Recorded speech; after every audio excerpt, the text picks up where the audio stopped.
우리 앞에 계신 주여, 입을 열어 말씀하옵소서. 종들이 따르겠습니다. 예수님 이름으로 기도합니다. 아멘. 1971년 김대중 신민당 당시 대통령 후보는 1960년대 이후 서울 강남이 개발되고 서울의 인구가 급격히 팽창하고 있기 때문에 수도를 대전으로 옮겨야 된다라는 공약을 내놓았지만 낙선했습니다.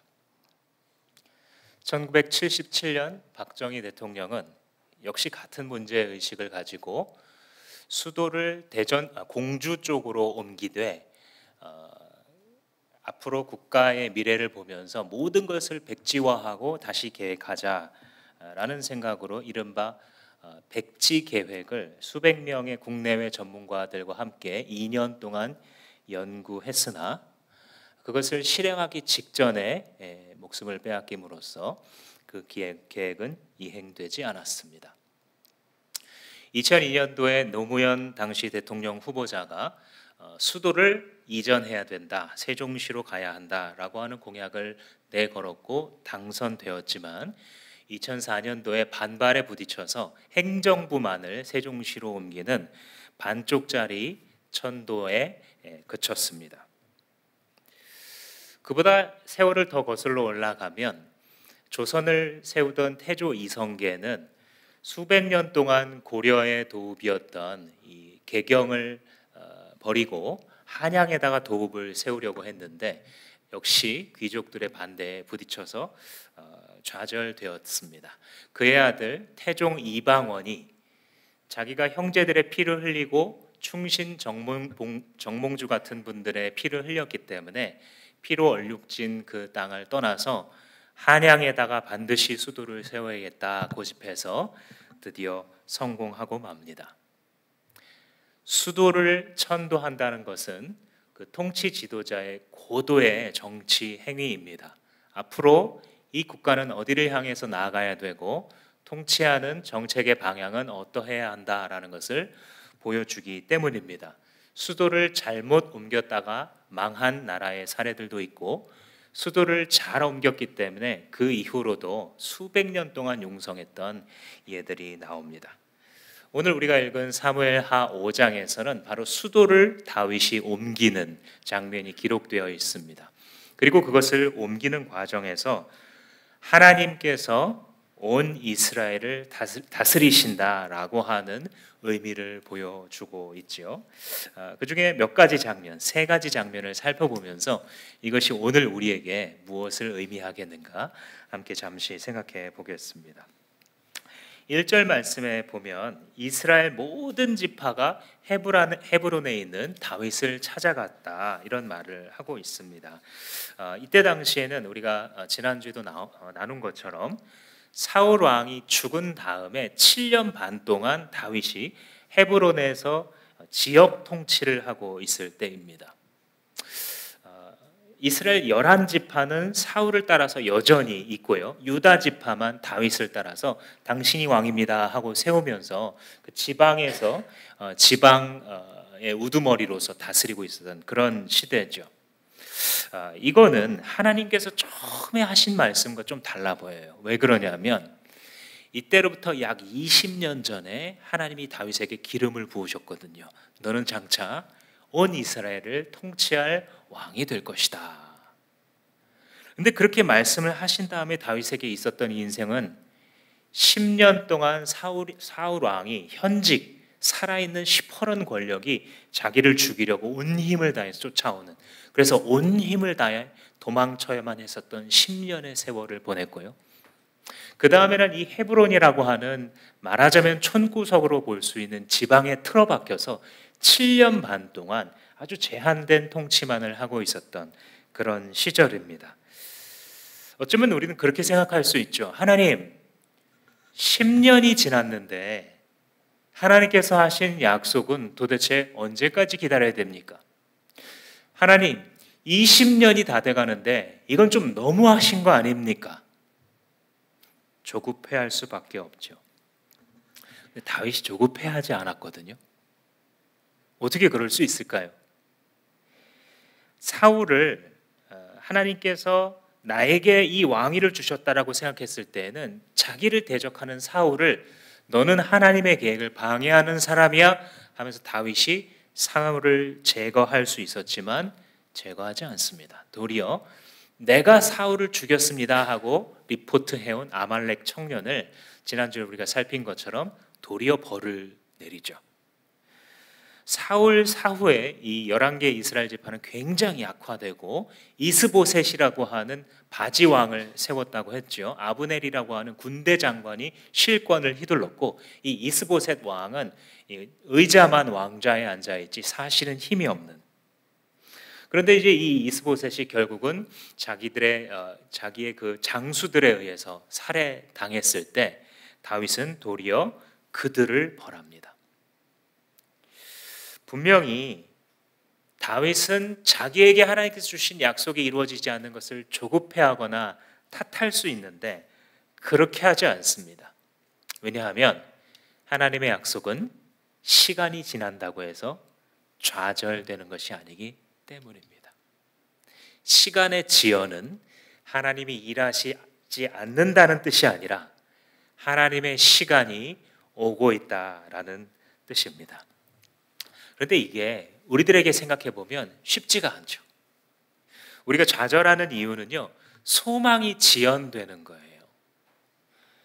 엄마 아빠가 어린이날이 되면 어디를 데려갈 거야 막 기다리죠.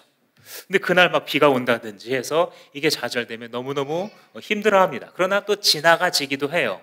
내가 바랬지만 뭔가가 이루어지지 않을 때 실망 정도로 끝날 때도 있고요. 어쩔 때는 온 힘을 다해 노력하고 기대한 것이 너무 지연되고 좌절되고 있을 때는 인생이 다 망가지는 것 같은 것을 우리가 느낍니다. 내 인생의 노른자위와도 같은 이 시간을 여기에 다 던져서 드렸는데 결국은 이게 뭐냐? 내가 10년 동안, 15년 동안, 20년 동안 해왔던 이것이 결국은 아무것도 아닌 것처럼 될 때에 한 사람은 자기가 무너지는 것처럼 여겨지죠. 잠언 말씀에 이런 말씀이 있습니다. 소원이 더디 이루어지는 것은 사람의 뼈를 썩게 하느니라. 뭔지 아시겠죠? 그 속이 문드러질 만큼 소망이 소원하는 바가 강력하게 원하는 바가 이루어지지 않을 때에는 이러한 아픔과 좌절을 느낀다는 것입니다. 그때 이 사무엘서의 저자가 우리에게 해주는 말은 무엇이냐면 하나님의 약속 위에 서라라는 진리입니다. 하나님의 약속이 지연되는 것은 그것이 취소된 것이 아닙니다. 사람들의 약속은 보통 그렇습니다.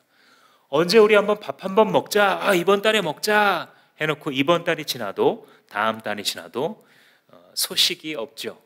언제 한번 이렇게 해줄게 라고 했는데 1년이 지나고 2년이 지나면 저 사람 마음을 고쳐먹었구나 이렇게 생각합니다. 그런데 하나님은 다릅니다. 하나님의 약속은 시간이 지연된다고 좌절되는 것이 아닙니다. 내가 하나님의 시간 속에 있느냐 아니냐의 문제이지 하나님의 약속이 성취될지 안 될지를 우리는 걱정할 필요가 전혀 없습니다. 가만히 이 다윗이 있을 때에 오늘 이 1절 2절 말씀을 보시면 이스라엘의 온 지파가 도리어 자기에게 찾아와요. 그죠? 1절과 2절, 1절 하반절부터 보시면 우리는 임금님과 한 고륙입니다. 전에 사울이 왕이 되어서 우리를 다스릴 때에 이스라엘 군대를 거느리고 출전했다가 다시 데리고 돌아오신 분이 바로 임금님이십니다. 그러니까 다윗이 이스라엘 군대를 통솔했다는 것이죠. 그리고 주님께서 내가 나의 백성 이스라엘의 목자가 되고 통치자가 될 것이다 할 때에도 이것이 바로 당신을 가리켜 하신 말씀입니다. 헤브론에서 한 지파를 다스리고 있는 다윗에게 이 11지파의 대표자가 찾아온 거예요. 찾아와서 당신이 옛날부터 우리의 전체 군대 장관이었지 않습니까? 그리고 그때 하나님이 당신에게 기름 부어서 왕으로, 우리의 왕으로 삼으셨지 않습니까? 하고 와서 인정하고 있는 거예요. 다윗은 내가 이 나라를 통일하리라, 이런 마음을 품은 게 아니에요. 내가 비록 이 구멍가게처럼 한 지파만 다스리고 있지만 나는 원대한 비전을 품어서 12개의 지파를 다 다스리리라 하고 야망을 가진 게 아니에요. 인맥을 동원해서 사람들을 설득해서 다 내 편으로 만들리라 꾀를 부린 게 아닙니다. 가만히 있었어요. 그냥 어쩌다 보니 살게 된 헤브론에서 그냥 가만히 처박혀 있었습니다. 근데 아무 일도 안 한 건 아니에요. 하나님의 약속을 마음 가운데 품고 오늘의 일을 오늘 하고 있었어요.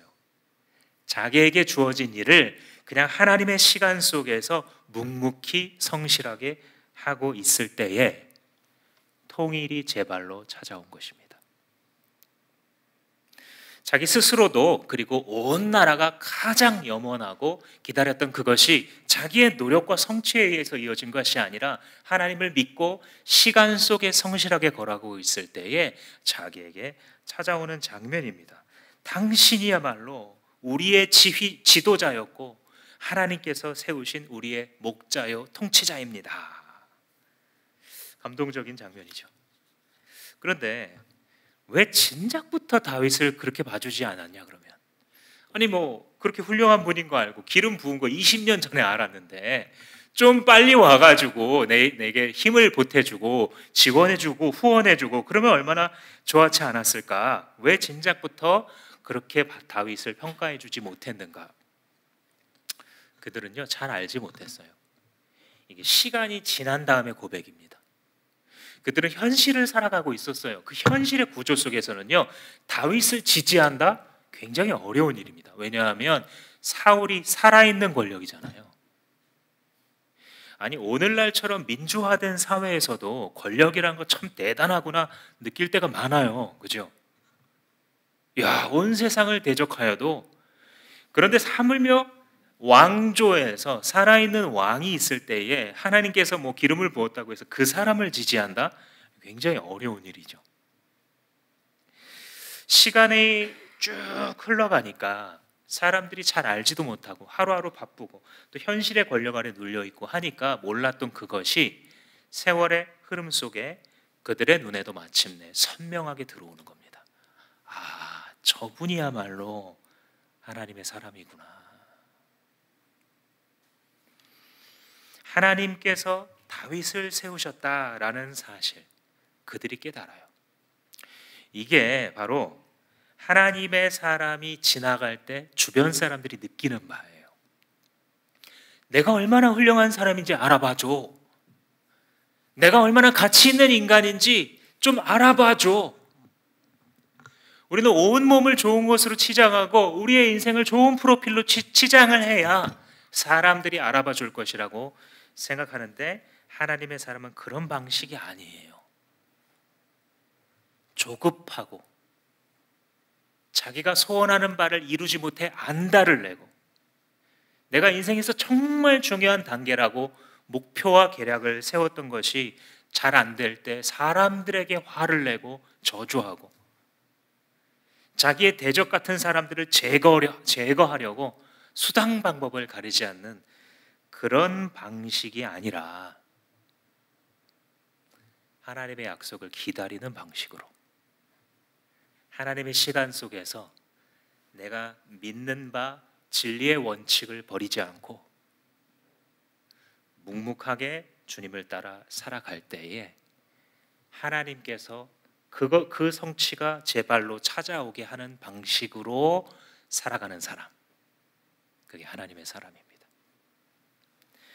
그래서 문제는 뭐냐면 하나님 앞에서 얼마나 자기가 열심히 살고 얼마나 지혜롭고 많은 인맥을 만드느냐가 중요한 게 아니라 얼마나 빨리 하나님께 항복하여 하나님의 시간 속에서 살아가는가라는 것이 핵심인 것입니다. 다윗에게 하나님께서 함께 하셨더니 통일이 제 발로 찾아오는 것입니다. 하나님을 소원하며 살아가는 다윗에게 이런 일들이 계속 벌어졌죠. 많은 분들이 잘 알고 있는 것은 이스라엘이 남북 왕국으로 분열됐다는 사실에 대해서, 그죠? 잘 알고 있어요. 그런데 그 시기가 솔로몬 이후 르호보암 때부터 분열된 게 아니라 이미 다윗 때도 분열되어 있다는 사실을 잘 기억하고 있지는 않습니다. 많은 경우. 네, 여러분들 이번 주에 큐티 하시면서 아마 아셨을 거예요. 아, 다윗 때에 이미 갈라져 있었구나. 이 북이스라엘과 남유다 간의 이 분열감은 이때부터 씨앗이 이미 있었구나라는 것을 발견하셨을 겁니다. 근데 유다와 이스라엘로 분열되어 있고 왕도 각각 있었지만 그럼에도 불구하고 하나님이 함께 하시니 통일이 제발로 찾아오죠. 주님의 때에. 그런데 이런 하나님의 사람이 결국은 사라지니까 나중에 후대 왕들이 또 어떻게 합니까? 다시 나라를 분열시키죠. 서로에게 대적하고 저주하고 적을 제거하는 방식으로 살아가려고 다시 열등한 삶의 방식으로, 열등한 통치의 방식으로 다시 환원하는 일이 나중에 벌어졌습니다. 3절 말씀해 보시면 결국 이스라엘의 모든 장로가 헤브론을 찾아와서 다윗과 언약을 맺고 그에게 기름을 부어서 왕으로 삼았다. 핵심적으로 중요한 장면이죠. 다윗이 드디어 현실의 왕으로, 이스라엘 모든 지파의 통합 왕으로 등극하는 그런 장면입니다. 그런데 요 기름 붓는 건 두 번째예요. 지금 언제 처음 부었죠? 거의 20년 전에, 17년 전에 다윗이 아무도 모르는 무명일 때에 이미 하나님께서 기름을 부었습니다. 하나님은 이걸 알고 계셨는데요, 다른 사람들은 몰랐어요. 다윗과 사무엘 선지자와 다윗의 가족들만 이 사실을 알고 있었고 세상 사람들은 그랬다더라 정도 들을까 말까. 그죠? 오늘에 이르러서야, 이 17년 뒤가 되어서야 온 세상이 다 알도록 공식적으로 기름 부었어요. 네, 여러분, 이 뒤에 기름 부음이 중요할까요? 앞에 기름 부음이 중요할까요?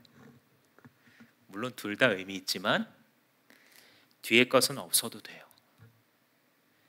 앞에 것은 핵심적입니다. 왜냐하면 앞에 것에는 하나님의 선택하심이 거기서 보여졌기 때문이죠.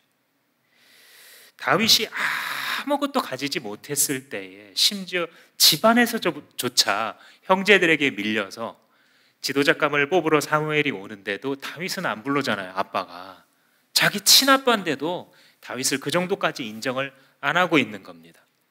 아무런 인맥도 없었어요. 아무런 성공도 보여주기 전입니다. 그런데 그때 그 다윗을 보시고 자기를 향한, 자기에게 항복한 다윗의 마음을 보시고 하나님께서 부으셨던 그 기름이 진짜 중요한 기름이죠. 그리고 그것이 부어졌기에 시간이 10년이 지났건 17년이 지났건 20년이 지났건 반드시 성취되는 때가 오는 거죠. 대다수의 사람들은 20년이 지난 뒤에야 이것이 하나님의 뜻이었구나를 깨닫지만 소수의 하나님의 사람들은 첫 번째 하나님의 콜링이 있을 때에, 첫 번째 하나님의 회개케 하심이 있을 때에 그때 알아봅니다. 첫 번째 하나님께서 깨닫게 하셨을 때에 하나님께 항복해야겠구나, 그분이 내 삶을 이끌어 가시는 데에 나를 내어드려야겠구나 라고 결심하게 되고, 그 결과 그 17년이 방황의 세월을 사는 것이 아니라 기쁨의 세월을, 감사의 세월을 살게 되는 것이죠. 그래서 4절 5절 말씀에 그 인생을 딱 요약합니다. 그가 헤브론에서는 7년 반을 다스렸고 전체를 통합해서는 33년, 그래서 도합 40년, 장장 통치 40년을 가진 그런 왕이었다라고 요약을 해주고 있습니다. 다음 이제 페이지가 넘어가면서 6절에서부터 다윗이 이제 다른 일을 시작하는데, 앞에는 대내적인 통일이라고 볼 수 있어요. 그죠? 나뉘었었던 이 두 세력이 하나로 통합되는 일이 벌어졌는데 지금부터는 대외적인 일이 벌어집니다. 수도를 옮기면서 대적을 무찌르는. 그러니까 잠시 정리하자면 하나님과 동행하는 다윗에게 대내적인, 그러니까 내부적인 문제들도 다 자리를 잡기 시작하고, 하나님께 항복하고 동행하는 다윗에게 대외적인, 그러니까 외부에서 왔던 도전들도 다 해결되고 정리되는 장면이 보이죠. 이게 이제 하나의 비결입니다. 6절 말씀 보시면 다윗이 예루살렘으로 가서 여부수 사람을 치려고 했다 이렇게 나옵니다. 여부수 족속이 잘 들어보지도 못한 것 같은데 여기서 왜 이렇게 기록하고 있나? 지금 다윗이 통일왕국의 왕이 된 다음 첫 번째 기록이잖아요. 첫 번째 그의 정치 행동이에요. 통치 행위예요. 첫 번째. 근데 여부수 족속을 친 게 뭐라고 여기서 이렇게 하고 있나? 답부터 말하자면 여기서 이제 예루살렘이 영원한 도성으로 떠오르는 바로 그 순간입니다. 이스라엘의 역사에 있어서 예루살렘이 이 정도 중요성을 가졌던 적은 없어요. 그런데 다윗이 이 행동을 왜 했을까 생각해 보자면요, 여부스 족속이 차지하고 있었던 이 예루살렘은 이스라엘 민족의 오랜 숙제였어요. 400년을 거슬러 올라갑니다. 모세에게 하나님께서 너희들은 저곳에 들어가서 가나안 땅을 정복해라 약속하죠. 모세는 죽고 2대 지도자 여호수아가 백성들을 데리고 가서 진격해서 정말 가나안 땅을 차지합니다. 그런데 너무 강한 민족들이 가끔 있었어요. 이 여호수아서를 보면 철제를 이미 쓰고 있는 민족은 정복을 못합니다. 또 아주 쳐들어가기 힘든 산 위에 있는 이 족속들은, 또 강렬하게 저항하는 족속들은 이스라엘이 포기합니다. 그때 원래는 하나님이 차지해라 라고 말했기 때문에 그 안에는 패키지 약속이 들어가 있는 거예요. 차지해라 했는데 가서 싸워보니까 지고 이런 게 아니라, 차지해라 했는데 굉장히 무서워 보이고 무기도 뛰어나 보이고 난공불락의 요새를 갖고 있는 것 같지만 가서 싸우면 이길 것이다까지가 약속되어 있는 거죠. 그죠? 근데 이스라엘 백성들이 그런 외적인 것을 보면서 싸우지 않은 몇몇의 족속들이 있었고, 그 중에 대표가 여부수 족속이었어요. 여부수 족속이 사는 땅은 아주 험준한 곳에 있었어요. 그 정복하려는 자의 입장에서 보면 이 예루살렘 자체만 해도 해발고도 거의 900m에 달합니다. 그리고 거기 올라가서도 그 정점에 해당하는 곳에 진입하려면 진입하는 통로가 아주 좁죠. 그렇기 때문에 여호수아 당시에도, 그리고 사사 시대에도 한 번도 여부수를 정복한 적이 없는 것이죠. 어느 정도의 요새냐? 오늘 우리가 읽는 이 본문 6절에 간접적으로 이렇게 드러나 있습니다. 여부수 사람이 다윗에게 말하였다. 너는 여기에 들어올 수 없을 거다. 눈먼 사람이나 다리 저는 사람도 너쯤은 물리칠 수 있을 거야. 그들은 다윗이 그곳으로 들어올 수 없을 것이라고 생각했다. 왜 그랬냐면 그 정도로 험한 거예요. 지금 이렇게 희롱하듯이 다윗, 야 너쯤은, 그래도 이스라엘의 통일왕인데 너쯤은 우리 중에서 다리 저는 사람도, 눈 안 보이는 사람도 너쯤은 이길 거야. 지금 이 여부수 족속의 땅은요, 베냐민 지파 중에서 하나의 조그만 동네에 불과해요. 근데 지금 이 이스라엘 전체 통합 왕이 오는데도 이 정도 배짱 부릴 수 있는 이유가 뭐냐면 그 정도로 여기는 한 번도 침범당한 적이 없다라는 것이죠. 그래서 다윗을 이런 식으로 조롱을 하는 거죠. 난공불락의 요새를 믿고 있는 이들의 모습을 보면서 세상 권세의 모습을 봅니다. 여러분, 살아가면서 이 문제는 도저히 해결할 수 없어 라고 느껴지는 문제 있으시죠? 난공불락의 요새처럼 나만 겁먹는 게 아니라 내 주변에서도 똑같이 말하는, 야 그거는 안 돼, 그 정도 어려움 당한 거는 미안하지만 너는 아마 재기하지 못할 거야, 너네 집은 일어날 수 없을 거야 라고 세상에 보여지는 그런 환경이 있습니다.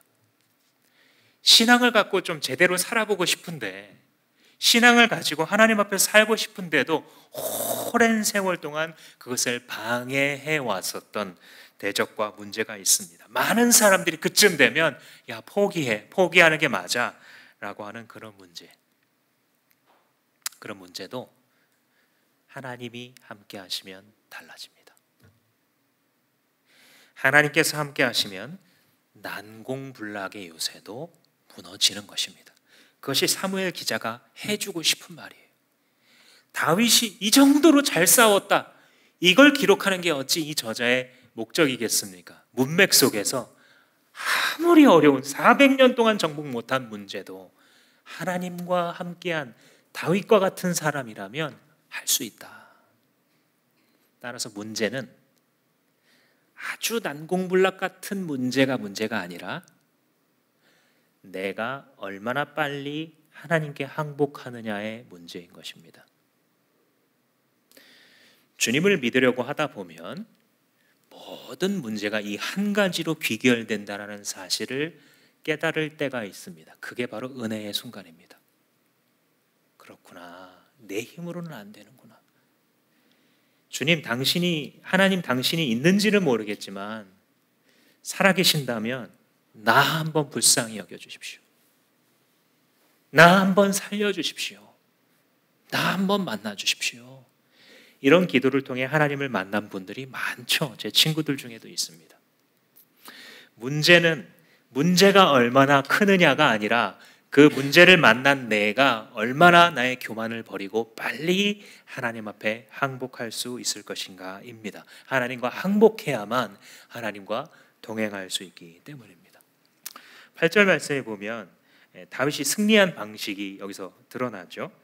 누구든지 여부 사람을 치려면 물을 길어 올리는 바위벽을 타고 올라가서 저 사람들을 무찌르면 된다 하고 다윗이 전략을 말해줘요.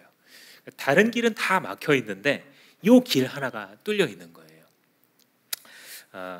실제로 이제 어떤 신학자가 뭐라고 이 부분을 써놨냐면, 어쩌면 눈먼 자도 지킬 수 있다, 다리 전 자도 여기를 지킬 수 있다는 말이 문자적으로 사실일 것이다. 너무 험하기 때문에. 근데 그 난공불락의 요새에 딱 한 가지 아킬레스건이 있어요. 그게 바로 물을 공급하는 이 수로예요. 여기 해발고도가 높다 보니까 물이 귀하잖아요. 그러니까 물을 거꾸로 퍼올리기 위해서 옛날부터 사람들이 통로를 파놨던 거예요. 그게 나중에 이제 시편이나 이런 데 가면 기혼샘이라고 하는 굉장히 유명한 이 물의 통로입니다. 근데 그 물이 비어있는 틈을 타서 그 수로를 타고 올라가면 유일하게 거기 진입할 수 있는 거예요. 야, 다윗이 정말 지혜롭구나.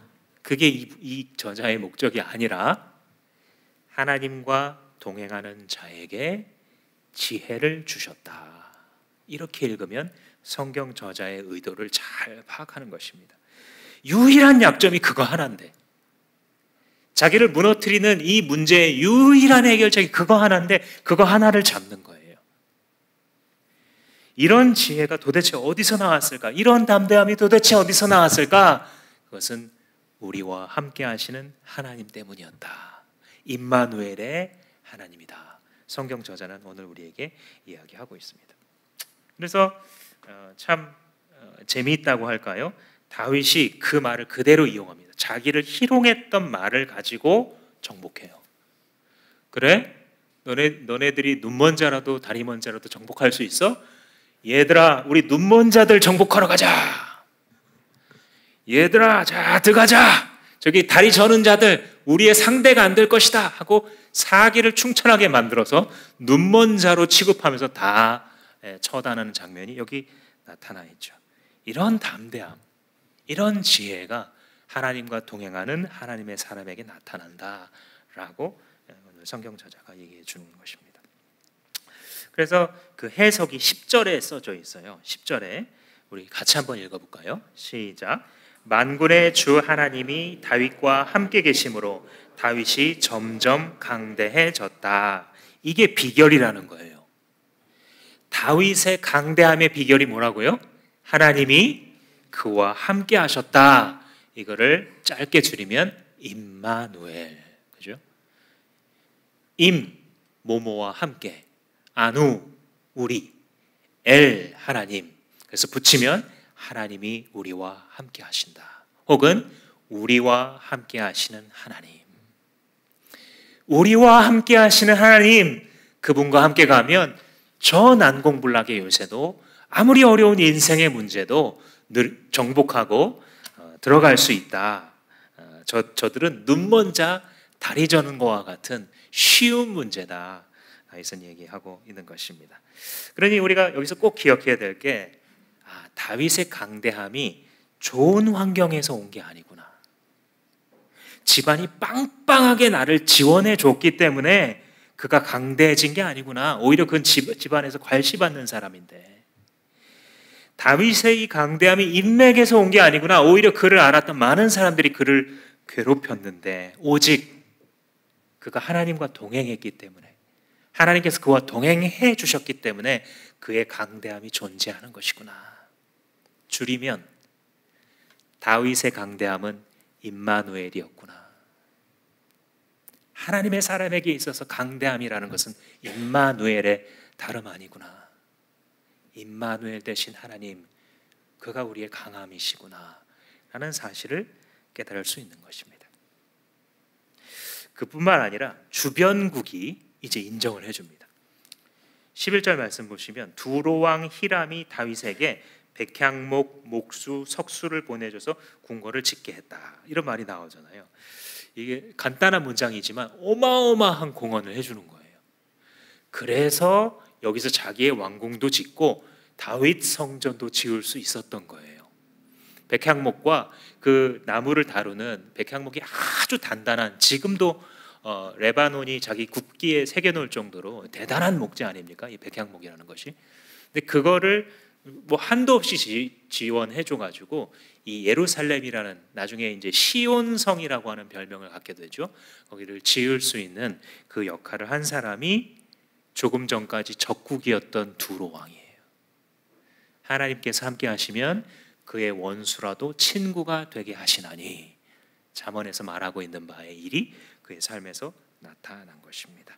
통치를 이제 출발해야 되는 다윗에게 내부적으로 통일되게 하시고, 군사적으로 승리하게 하시고, 외교적으로도 승승장구하게 하시는 일이 벌어지고 있다. 다윗이요, 이런 일이 벌어져 갈 때 무슨 생각하고 있었을까? 거기 12절에 나와 있습니다. 12절 또 한번 같이 읽어볼까요? 시작. 다윗은 주님께서 자기를 이스라엘의 왕으로 굳건히 세워주신 것과 그의 백성 이스라엘을 번영하게 하시려고 자기 나라를 높여주신 것을 깨달아 알았다. 다윗의 생각이에요. 이게 우리나라가 왜 이렇게 강해지지? 내가 왜 이렇게 강대하게 승리하지? 이것은 하나님께서 세워주시고 하나님께서 강하게 해주신 것이로구나 라고 생각했다는 거예요. 이게 하나님의 사람이에요. 하나님의 사람이 헤브론에 찌그러져 있을 때에도 하나님의 시간 속에 있었고요, 하나님께서 그를 높이 드셔서 형통하게 하실 때에도 하나님의 통치 아래에 있는 거예요. 이거 하나님이구나. 조금만 벗어나면 어떻게 되죠? 역시 내가 잘했어. 역시 내가 용맹하게 싸웠어. 내가 기온샘 루트브야. 들어봐, 내 무용담 좀 들어봐. 그거 하나밖에 없었어. 이러기 쉽죠? 근데 다윗이 하는 생각이 뭐냐면, 하나님이 하셨네. 그거 생각난 것도 하나님이 주신 전략이네. 그의 삶은 하나님과 동행한다라고 하는 임마누엘 의식으로 계속 해석되는 인생. 그래서 그의 인생이 낮은 험한 골짜기를 걸어갈 때에도 하나님을 신뢰했고, 높은 곳에 하나님께서 그의 발을 두셨을 때에도 하나님께 감사하는 삶을 살 수 있었던 것입니다. 자기의 개인적인 강대함과 이 나라의 부강함이 모두 다 하나님께로부터 왔다라는 사실을 깨닫죠. 그래서 이제 다윗의 이런 생각과 삶을 바라보면 임마누엘을 누리며 살아가는 사람들이 있구나라는 게 보여요. 하나님이 정말 나와 함께 하시는구나. 여러분, 이걸 얻잖아요. 그럼 끝난 겁니다. 임마누엘을 아는 자는 인생의 모든 전투가 끝난 거예요. 이미 만군의 주 되시는 여호와 하나님이 나와 함께 하시는구나. 아니, 더 정확하게 말하자면 만군의 주 여호와와 내가 함께 하고 있구나. 하나님이 내 편이 되어 주시기를 바라는 그 초기의 신앙에서 벗어나서 내가 하나님 편이 되어야 되겠구나. 하나님이 지금 무슨 일을 하고자 하시는구나. 그 일에 나의 인생을 드려야겠구나. 내 인생을 향한 하나님의 뜻이 무엇인가 계속 찾는 게 아니라 하나님이 뭐 하고 싶으시구나. 내 주변에서 이런 일이 일어나고 있는 걸 보니까, 내 눈으로 저게 흥미롭게 바라져 보이는 것을 보니까 하나님이 저 일을 하면서 나를 어쩌면 쓰고 싶으시구나. 저기를 향하여 내 마음이 울리는 것을 보니까 내가 빨리 하나님 편이 되어야겠구나. 이게 임마누엘을 누리며 살아가는 사람이 갖게 된 새로운 피조물로서의 사고방식입니다. 임마누엘을 누리며 살아가는 자는 특징이 세 가지가 있어요. 첫 번째, 형통해요. 지금까지 설명한 것처럼 하나님과 함께하기 때문에 형통할 수밖에 없어요. 두 번째, 어려운 시절에도 하나님께 임마누엘로서 만족합니다. 하나님 나와 함께 하시죠. 주님이 나의 목자이시니 나는 부족함이 없습니다. 어려워도 만족할 수 있어요. 세 번째로는 성공하는 순간에, 형통하는 순간에 하나님께 영광 돌릴 수 있습니다. 주여, 이 나라를 강하게 하신 것은 당신이 하신 일입니다. 주님, 우리 가정을 일으키신 것은, 우리 교회를, 우리 목장을 은혜롭게 만드신 것은 당신이 하신 일이십니다. 라고 말이죠. 이사야 선지자가 7장에서 오실 메시아 예수 그리스도를 바라보면서 이런 예언을 했죠.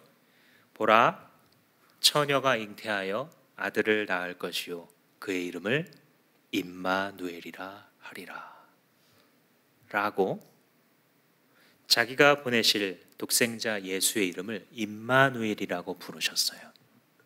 즉 예수가 이 땅에 오셔서 사람들과 같이 사셨다는 뜻은 뭐냐면 하나님이 우리와 함께 하시며 함께 하시기를 너무너무나 원하시는구나. 우리와 함께 살기를, 비천한 나 같은 사람도 사랑하셔서 나와도 함께 사시기를 주님은 이 정도로 원하시는구나. 우리 하나님은 그런 분이시구나. 예수를 바라보면 하나님이 누구신지 알 수 있구나라는 것이. 그래서 이 예언을 마태가 받아서 바로 그분이 이 마국간에 태어나신 비천해 보이는 그러나 온 세상의 왕이신 예수님이시구나 라고 적용을 했던 것입니다. 그렇기에 예수의 이름은 우리와 함께 하시는 하나님이 되십니다. 우리는 하나님께 무법자였어요. 하나님의 생명의 법도를 다 버리고 그냥 다 제 갈 길로 자기가 맞다고 생각하는 삶의 방식으로 걸어갔던 아무런 법도 없는 무법한 자들이었습니다. 이것은 하나님을 무시하고 버린 것이기 때문에 영원한 심판을 받아 마땅한 죄임을 성경이 증언하고 있습니다. 그럼에도 불구하고 사랑과 공의의 왕이신 하나님께서는 우리를 그대로 심판하시거나 그대로 내버려 두신 것이 아니라 자기의 목숨보다 더 소중한 자기의 하나밖에 없는 아들 예수 그리스도를 임마누엘로 보내셔서 우리의 죄를 해결케 하시고 사망의 권세에 눌려 신음하며 살아가는 자들, 조금 가진 것 같으면 남을 억누르고 좀 못 가진 것 같으면 그 인생 속에 피눈물로 살아가는 그러한 바보 같은 우리들, 그런 불쌍한 우리를 건지시려고 임마누엘 예수께서 우리에게 오신 것입니다. 그러므로 예수 그리스도는 하나님의 지혜가 되신 것입니다. 임마누엘 예수는 하나님의 강함이 되신 것입니다. 우리가 예수를 믿을 때에 임마누엘 예수는 곧 우리의 지혜요, 임마누엘 예수는 곧 우리의 강함이 되는 것입니다. 사랑하는 주마음교회 성도 여러분, 인생을 사실 때에 임마누엘로 사시기를 축복합니다.